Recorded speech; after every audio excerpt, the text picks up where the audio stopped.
Welcome back, my little recusants, to another episode of Final Fantasy 13. So, we have been going through our different hunts and getting our way through Grand Pulse and picking up different cutscenes. So we just finished up there with Hope and Vanille, basically discussing like the whole adventure thus far, and you know, Hope kind of teased Vanille of like, maybe I have a crush on you, maybe I don't, and like, maybe I think he does, but anyway, that's neither here nor there. We're just trying to follow after this Pulse Falsi, as they believe that its resting place, or like home, is near Erba, where they're trying to get to, because they're trying to get back to Fang and Vanille's home, in the hopes that they can perhaps remove the l'Cie brands, try and like stop being l'Cie, because ultimately it seems like, you know, our goal is to destroy Cocoon, and we just don't really want that. We also don't want to turn into Cieth, so it's that kind of, can we defy destiny? Is there like, you know, some sort of way to avoid our fate that seems inevitable and seems like a pretty horrible deal, and so on. But you know, we're still going to make ourselves more powerful, and by doing so, more of a threat to Cocoon's security and safety. But you know, there just is a little cognitive dissonance there in our party members. But you know, we're journeying through Pulse. There's tons of horrible monsters. That's to be expected. But with our few levels and extra ATB segments, battles are looking a lot more like this. We're kind of able to put up our defenses, keep ourselves safe from status conditions, and with Vanille having like Poison Ga and Imperil Ga, like we're actually able to like debuff a lot of different enemies all at once. And so even though we're taking down this one enemy that seems to just be poisoned, if we get to other enemies, we'll end up seeing that they are, in some cases, not debuffed at all, and in other cases, they have plenty of other debuffs. But for right now, we're going to just hop quickly over to a healing paradigm, because Hope is looking a little bit on the low side. But you know, he has the highest magic, so it's also like, on the one hand, it's like, yeah, he has tons of magic to do lots of magic damage, but also obviously that means his heals get him up very, very quickly as well. And as we can see, Vanille's AoE buffs managed to apply to this little flower guy, so it has Imperil, De-Shell, and De-Protect, so very quick to dispatch there. But right now we're actually going to be getting a really good accessory. It's called the Collector's Catalogue, and we can buy them for 100,000 gil. Now, as you can see, we only have 2,000 gil, so it's like, how are we getting the other 98,000 gil? And we're not. We basically are going to go and do a mission. And one of the Seed Stone missions it's a really good one, because on one level, yes, we get the Collector's Catalogue, which basically improves the chances of enemies dropping loot. That's like organic components like chipped fang in the spoils menu. It basically makes the spoils menu more exciting. And what we want from the Collector's Catalogue is that we can actually upgrade it, which then increases the chances of rare items dropping from the enemy's loot table. So every enemy has, let's say, chipped fang. I'm just naming things here, but let's say one enemy has a chance of dropping chipped fang as a normal drop. Their rare drop might be monstrous fang. And so with the Collector's Catalogue and then the upgraded version Connoisseur's Catalogue, you just have increased item drops all around.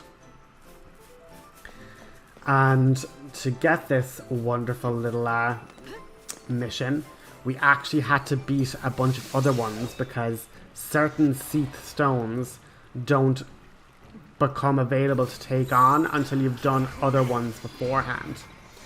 So there was a teleport Cieth stone right by our base camp that was actually deactivated, wasn't responsive, and for now anyway, now that we've done all these other ones, we're now able to take on that Cieth stone, take on this more difficult enemy, and we're then able to unlock so bad. A teleport point for the kind of center area of Grand Pulse, which is great.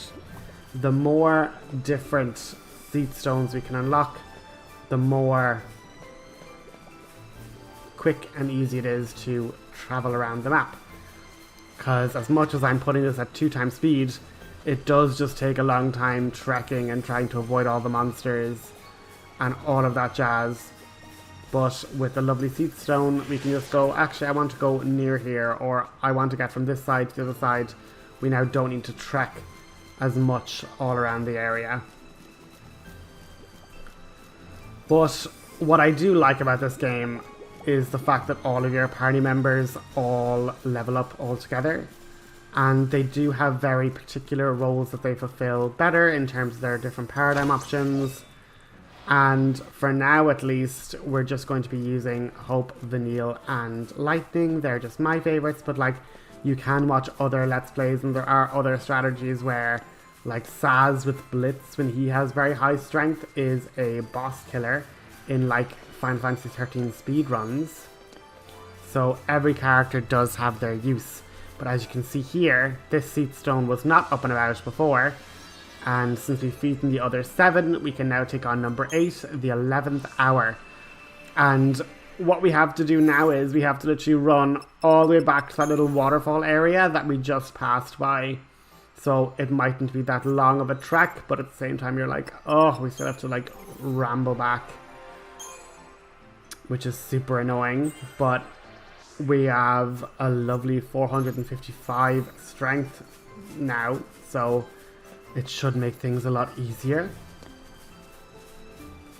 But once again, I didn't want to just kind of cut, but like leave a comment and let me know, guys. Is it like, no, you've shown us where the thing is on the map with the star. We can just make our way back ourselves. We don't need to be totally handheld. But at the same time, I was sort of like, do I just let you guys see where it is, what happens, and how to get there? And as I say, I do just leave the audio slightly out of sync here, so we're going to now hear the battle music chime in. But obviously, even watching it on 2x speed, the battle won't take that long. But let me know. I probably should just mute the audio and like hop back, I'm not sure. But a little bit further along this path, we get back to the waterfall area, and with a good few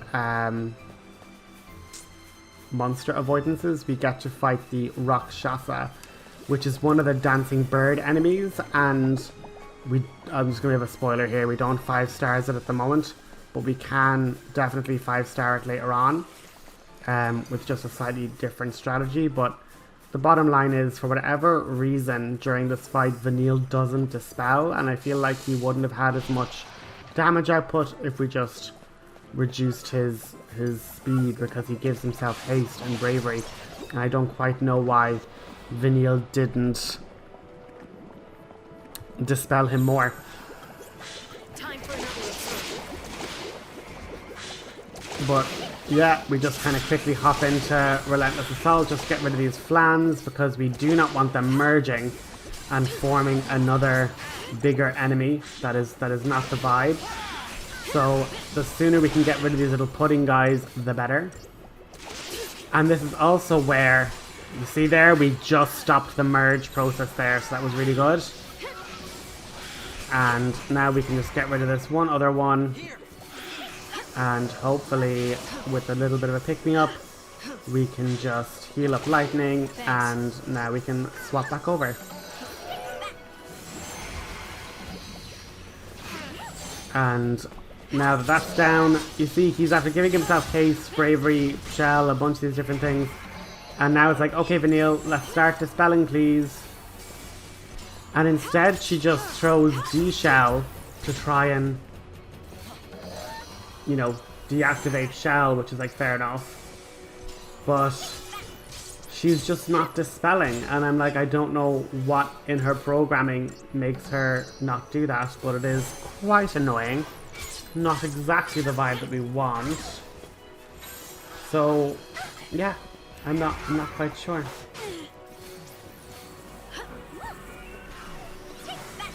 But yeah, just keep your guys buffed up. Change your plan. Keep the stagger building. And realistically, looking back on it now with hindsight, I could have had Lightning as a Ravager doing all this damage because she has D-Shell as well, and Vanille could have been slowing the stagger with Saboteur, which is obviously nearly better than Commandoing and Saboteuring together, because... And now, yeah, we have like we realize these lightning resist, so Hope then in Thunders. Don't know why I didn't Libra earlier, to be honest. Rookie mistake, but then we just blitzed through it there with our in Thundered bonus. We get 3 stars, which isn't bad, and then we get the Collector's Catalogue, which we are definitely going to equip and max out as soon as we get like a good level of components, which will become easier because we'll have the Collector's Catalogue on. And other than that, we're just going to do a little bit of Crystarium work, and again just showing all these different fecking accessories that we're going to have to max out and upgrade and level up and make sure we get every single different accessory. But now that we have the roll level with Vanille, we can like tidy up the rest of her Saboteur area, which won't be too bad.